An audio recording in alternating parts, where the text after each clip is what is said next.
Welcome back to the mat.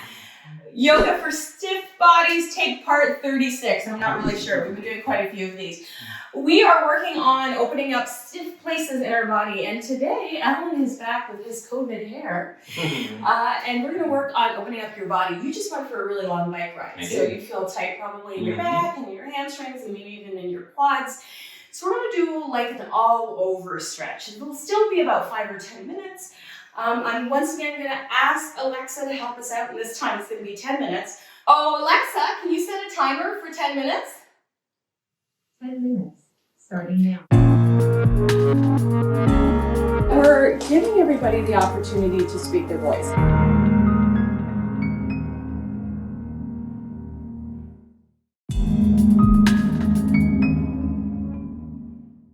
All right, so let's start at the top of our mat, and we're going to use our blocks for this. So what I like about using blocks is if you have tight hamstrings and you've never really been able to bend over and touch the floor, this is a really great way to bring the floor up to you and allow yourself to create a little bit more length, or give yourself a little bit more length through the arms by extending the arms with the blocks.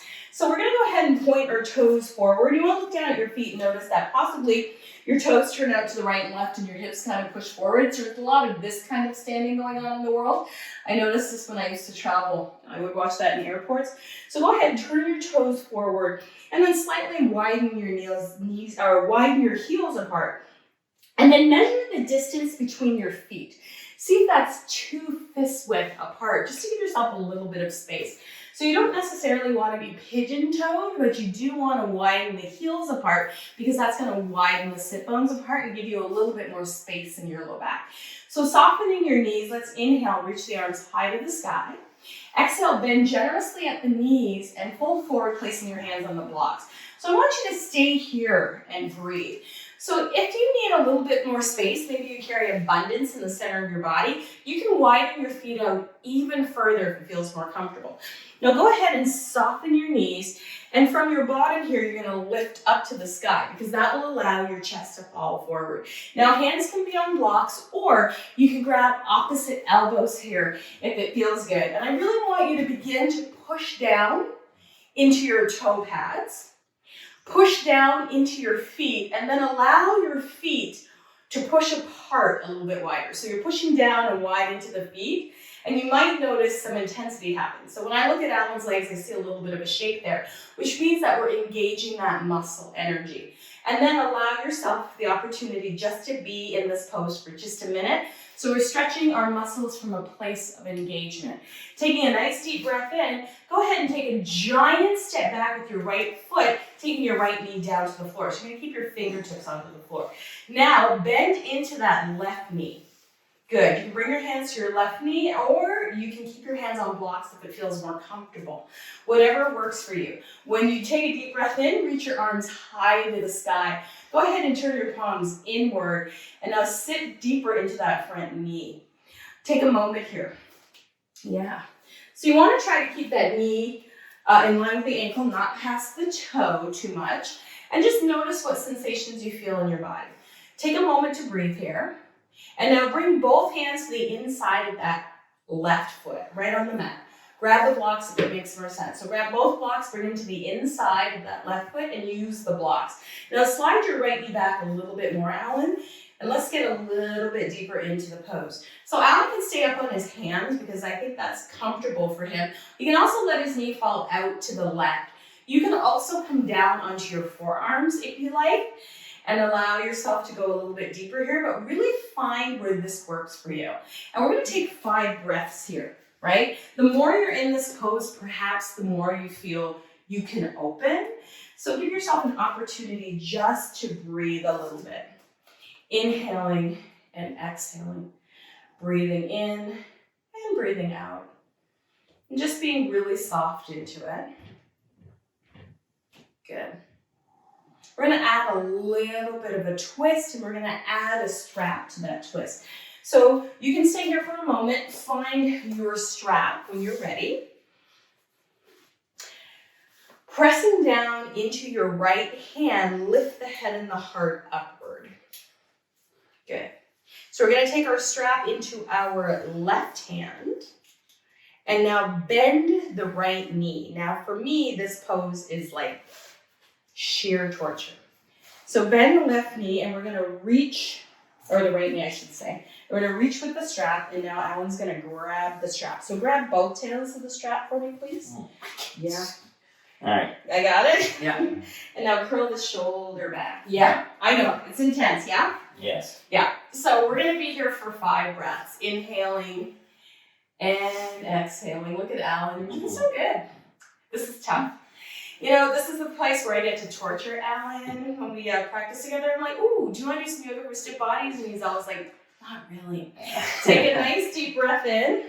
And without slingshotting that back foot, release it down. Come up onto your hands. And then sit your bottom back towards your right heel and straighten out through that front leg. Oh, yeah. Flex your toes back towards your nose. Yeah, and notice, Alan's in a pretty deep knee bend here. If your knees are good with this, then by all means, you can choose that. If not, you can tend to do more of a runner stretch by shifting your hips further over your knee. Good, take a nice deep breath in. Bend into that left knee. Walk your hands forward, plant your hands, and now step back into downward facing dog or tabletop position. The option is yours. Now you don't have to be able to push your heels down to the floor. That's a myth. If your hamstrings are tight, you always want to keep a nice bend in the knee. And you always want to make sure that you can seamlessly come forward to a plank pose and back to down dog. Now if you're opting for tabletop position, you can go back to tabletop and do something called puppy. So lower your knees down to the floor, Alan. Come up onto your fingertips. And now sit your bottom back towards your heels, either with the toes curled under, which will help stretch out the bottom of your feet, or the tops of your feet pressed down into the floor. So the arms are lifted and you're softening between the shoulder blades. This is a nice alternative to down dog. So for those of you still in down dog, pedal your feet out, breathe, do whatever you need to do. And then meet me back in tabletop position, everyone. Good. Beautiful. Nice deep breath in here. Now, walking our hands over to the left side, we're going to swing our right foot up to the top of our mat. So instead of stepping back, we're swinging our feet forward. Now, you're going to bring both hands to your right knee. Inhale, bend into that right knee, reach up, turn the palms in toward each other, and take a nice deep breath in. So you can sink into that front knee, and it's okay if the knees come a little bit past the ankle because the bulk of your weight is in this back leg. So don't want to load that joint, but it's also okay. So squeeze between the shoulder blades just to be there for a moment. Often our knees are past our toes in our everyday activities, like climbing stairs and things like that. So we're prepping for all those kinds of motions. One more breath. Bring both hands to the inside of that right leg. You can use the blocks to stack one on top of the other and slide the left leg back a little bit further. Let the right knee fall out to the right a little bit and then come on to the blocks in a way that feels good. So you can come down to your forearms like Alan is doing, or you can stay up on your hands. Find where this works for you. And always just kind of breathe into it, right? Inhaling and exhaling, finding your way. Breathing deeply and slowly.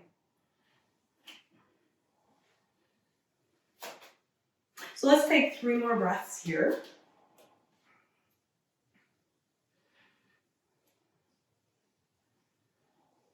Good. Planting your hands, inhale, lift your head and your heart, and then we're gonna sit back. So I'm gonna invite you to sit back not as far. So I want you to stay right there and press your heel forward. So here's the other alternative if you maybe don't have the same flexibility as Alan has in his knee joint, is to take a runner stretch. And I'm gonna have you push through the mound of your left toe so your foot is, and now pull the toes back toward the nose. Do you feel like more of a, something happens there. So you can tweak little subtle adjustments to the feet to see where you feel more or less sensation and allow yourself the opportunity to be in that sensation. So take another deep breath in and another deep breath out. And now bend into the square of that right knee. Plant your hands or the blocks on either side of that right knee. Lift the left knee off the floor Pivot to the long edge of your mat. Turn both sets of toes to the long edge of your mat. Widen your heels apart. And Alan, I'm going to bring the strap behind you, and I'm going to invite you to reach your hands behind your back and grab a hold of the strap. Now, pressing down and wide and widening out through the heels a little bit, let the arms fall away with the strap. Now, you have the option to do this. You can see that Alan's pretty tight in his shoulders, so we can keep working on that. Take your hands out wider on the strap, slide wider, and then see what happens. You get a little bit more range of motion. Lift your sit bones to the sky. You can also keep your hands on the floor if you like. Now, take one more breath. Press down and wide into the feet, soften the knees, and lift all the way up to standing. Yeah, you can heel toe your feet in, I know, and step your feet together. Go ahead and shake everything out here, because that was a pretty big stretch. All right, now, rooting down through the right foot into the center of your mat. Find a space in the room. Alexa, stop timer. Find a space in the room where you can set your gaze. One more stretch, I promise.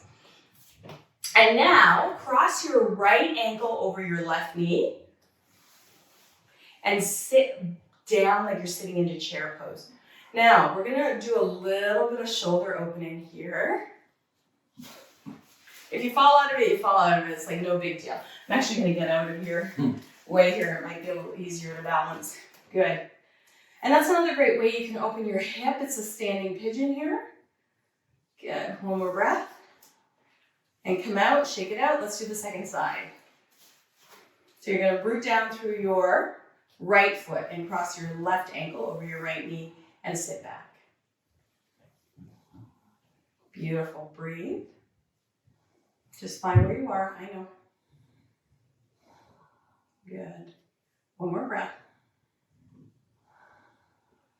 And release. Good, shake everything out. And just kind of notice how you feel now. Notice how you feel in your body. So that was just like a 10 or 12-minute stretch for you to get out of your head and into your body. Some ways to open up the hips, open up the shoulders. I hope you found this video helpful. For those of you who are new here, love it if you would subscribe and share this video. For anybody you know that could use a little bit more flexibility in their life, and if you are a subscriber, welcome back. We really appreciate your support. So don't forget to like, share, and comment, and let me know what kind of content you'd like me to create for you here on this channel. We'll see you next time.